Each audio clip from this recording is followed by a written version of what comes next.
अभी तक आपने देखा कैसे रतन टाटा ने टाटा ग्रुप को मॉडर्नाइज किया और टाटा इंडिका जैसे प्रोजेक्ट्स के साथ नए इंडिया की एक पहचान बनाई।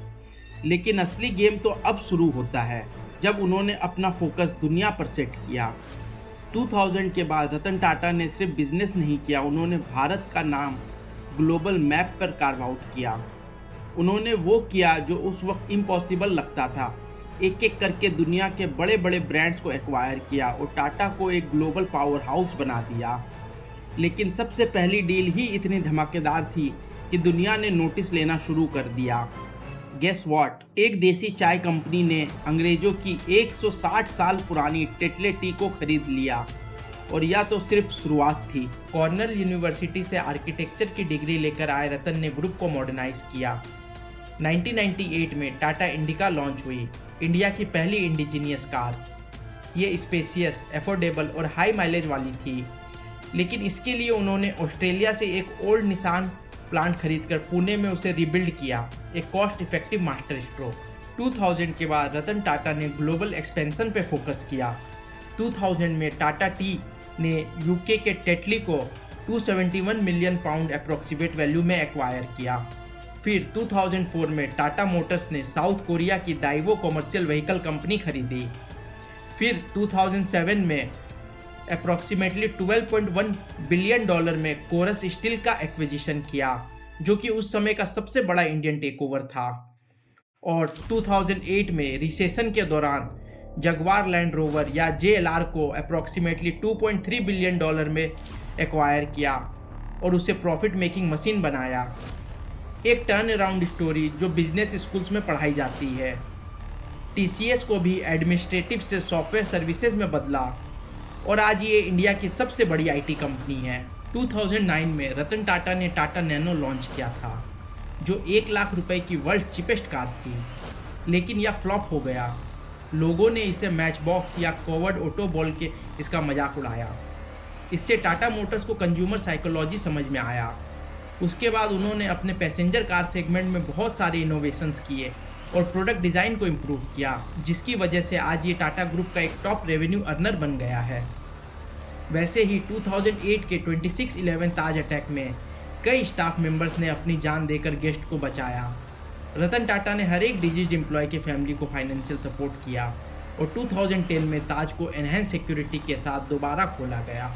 2015 में विस्तारा और 2022 में एयर इंडिया की घर वापसी ने एविएशन में टाटा को वापस लाया। रतन टाटा ने टाइटन, टाटा स्काई जैसे वेंचर से भी इनोवेशन दिखाया।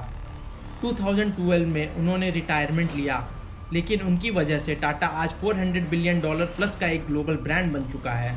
और एक बात जो रतन टाटा को बहुत खास बनाती है, वो है उनका एनिमल्स के लिए प्यार, जो किसी से छुपा नहीं है। वो कई बार मुंबई की सड़कों पर स्ट्रे डॉग्स को खाना खिलाते हुए देखे गए हैं। बॉम्बे हाउस, जो टाटा ग्रुप का हेडक्वार्टर है, उसके रेनोवेशन में रतन टाटा ने इंश्योर किया कि स्ट्रे डॉग्स के लिए बेड्स, टॉयज़ और एक वेट केयर सेक्शन भी हो।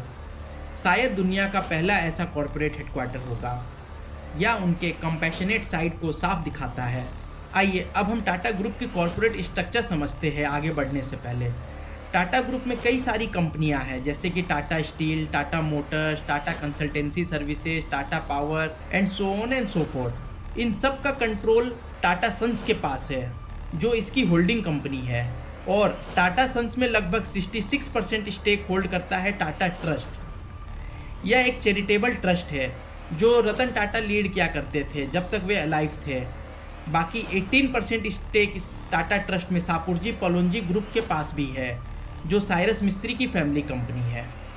रतन टाटा 2012 में टाटा सन्स के चेयरमैन के पद से रिटायर हुए और उन्हें टाटा सन्स का चेयरमैन एमिरेटस अपॉइंट किया गया। उसके बाद साइरस मिस्त्री को टाटा सन्स का चेयरमैन बनाया गया। रतन टाटा टाटा ट्रस्ट के चेयरमैन के रूप में अपना काम करते रहे जब तक वो जिंदा थे। हर सक्सेसफुल कंपनी की तरह टाटा ग्रुप भी कंट्रोवर्सी से नहीं बचा। 2008 में वेस्ट बंगाल का सिंगूर गांव एक बड़ी कंट्रोवर्सी का सेंटर बना। रतन टाटा यहां नैनो प्लांट लगाने वाले थे, लेकिन लैंड एक्विजिशन के मामले में विलेजर्स और एक्टिविस्ट का प्रोटेस्ट शुरू हो गया। 1500 करोड़ इन्वेस्ट होने के बाद फैक्ट्री ऑलमोस्ट कंप्लीट थी, लेकिन जब प्रोटेस्ट वायलेंट हुआ रतन टाटा ने एक टफ कॉल लिया, उन्होंने फैक्ट्री बंद की। उन्होंने कहा अगर हम यहाँ अनवांटेड है तो हमें यहाँ नहीं रहना। नैनो गुजरात शिफ्ट हुआ, एक डिसीजन जिसने हलचल मचा दी।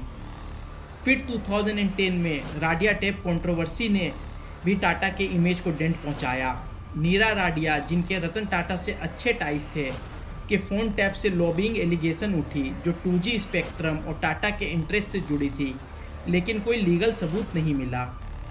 एक और बड़ी कंट्रोवर्सी थी टाटा डोकोमो डिस्प्यूट।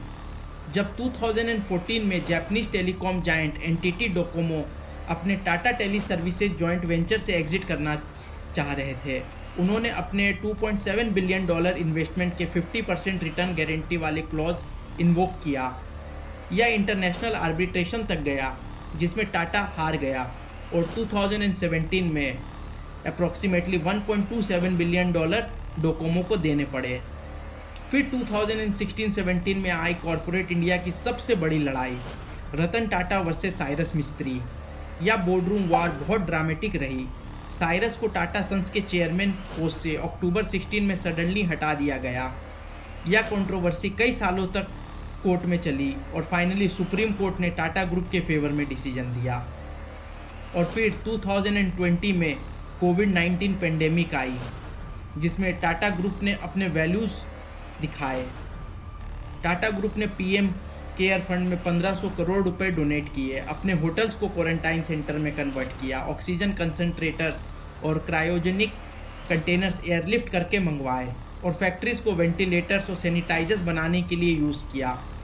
लॉकडाउन के दौरान सभी वर्कर्स की जॉब्स गारंटी की और टेम्परेरी स्टाफ को भी सैलरी देते रहे। ये क्राइसिस में टाटा की ह्यूमैनिटी और लीडरशिप का प्रतीक था। मास ले ऑफ से बचे और नेशन बिल्डिंग में उन्होंने योगदान दिया। 2017 में Natarajan Chandrasekaran, popularly known as Chandra, Tata sons के पहले नॉन पारसी चेयरमैन बने जब साइरस मिस्त्री को हटाया गया। टीसीएस के एक्स सीईओ चंद्रा ने ग्रुप को स्ट्रीमलाइन किया, 100+ कंपनीज को 30 क्लस्टर में मर्ज कर दिया, जैसे Tata Consumer Product for consumer facing businesses, Tata Motors for automotive businesses, TCS for IT and digital solutions और Tata Power for renewable energy and infrastructure businesses. उनकी 3S स्ट्रेटेजी है, सिंप्लीफाई, सिनर्जाइज और स्केल, जिससे उन्होंने डिजिटल ट्रांसफॉर्मेशन, क्लीन एनर्जी और consumer innovations पर focus किया। 2022 में उन्हें दूसरे 5 साल के लिए रीअपॉइंट किया गया। 7 अक्टूबर 2024 को रतन टाटा का देहांत हो गया। वो अपनी लास्ट ब्रेथ तक टाटा ट्रस्ट के चेयरमैन बने रहे और ट्रस्ट के चैरिटेबल एक्टिविटीज़ को मैनेज करते रहे। उनके देहांत के बाद नोएल टाटा को यूनानिमस डिसीजन के साथ टाटा ट्रस्ट का चेयरमैन अपॉइंट किया गया। नोएल टाटा रतन टाटा के हाफ ब्रदर है और उन्होंने ट्रेंट और टाटा इंटरनेशनल के चेयरमैन के रूप में अपनी लीडरशिप दिखाई है, जो टाटा ग्रुप के रिटेल और ग्लोबल बिजनेस एक्सपेंशन का एक इम्पोर्टेंट हिस्सा रहा है। आज टाटा ग्रुप 100+ कंट्रीज़ में प्रेजेंस के साथ इंडिया का सबसे बड़ा बिजनेस कॉन्ग्लोमरेट है। फ्यूचर में ग्रुप कई ट्रांसफॉर्मेटिव एरियाज़ पर एग्रेसिव फोकस कर रहा है। सबसे पहले है इलेक्ट्रिक मोबिलिटी। टाटा मोटर्स का प्लान है कि वो 2025 तक 10 इलेक्ट्रिक व्हीकल लॉन्च करे और ईवी मार्केट में अपना डोमिनेंस बढ़ाए। रिन्यूएबल एनर्जी एक और बड़ा फोकस एरिया है। टाटा पावर 2045 तक कार्बन न्यूट्रल बनने के लिए $5 बिलियन इन्वेस्ट कर रही है। कंपनी ने तमिलनाडु में एक बड़ी सोलर मैन्युफैक्चरिंग फैसिलिटी बनाई है। सेमीकंडक्टर्स और इलेक्ट्रॉनिक मैन्युफैक्चरिंग एक स्ट्रेटेजिक फ्रंटियर बन गया है। 2024 में टाटा ने PSMC, जो कि ताइवान की एक कंपनी है, उनके साथ $11 बिलियन का semiconductor fabrication facility Dholera, Gujarat में बनाने का प्लान अनाउंस किया, जो 2026 में प्रोडक्शन शुरू करेगा। टाटा इलेक्ट्रॉनिक्स अब एप्पल के लिए आईफोन मैन्युफैक्चरिंग भी कर रही है, जो इलेक्ट्रॉनिक्स में उनका एक नया कदम है। डिफेंस और एरोस्पेस मेजर फोकस एरिया है, जहां Tata advance system limited, Boeing और लॉकहीड मार्टिन के लिए कंपोनेंट्स बना रही है। ग्रुप ड्रोन्स, आर्मर्ड व्हीकल्स और रडार सिस्टम जैसे इंडिजीनियस डिफेंस टेक्नोलॉजीज भी डेवलप कर रही है।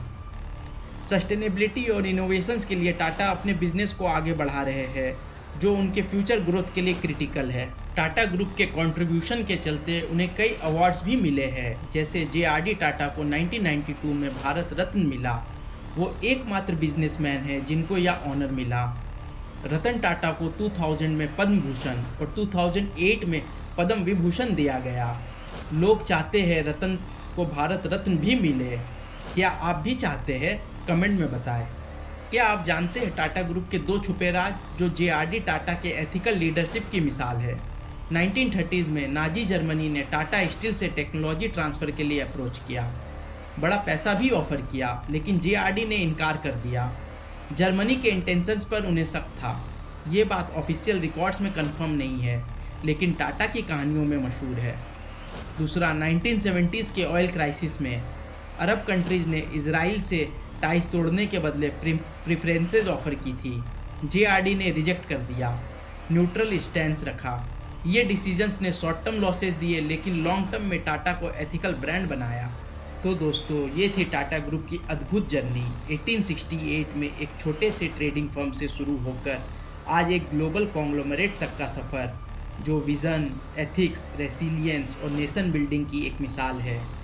जब भी आप कोई टाटा प्रोडक्ट यूज़ करते हैं, चाहे वो तनिष्क का गहना हो, स्टारबक्स की कॉफ़ी हो, टाटा सॉल्ट हो या फिर कोई टाटा की कार हो, याद रखिए कि आप सिर्फ एक प्रोडक्ट नहीं बल्कि एक लिगेसी का हिस्सा बन रहे हैं, जो 155 सालों से ज़्यादा से चली आ रही है और इंडिया के साथ साथ दुनिया भर में चमक रही है।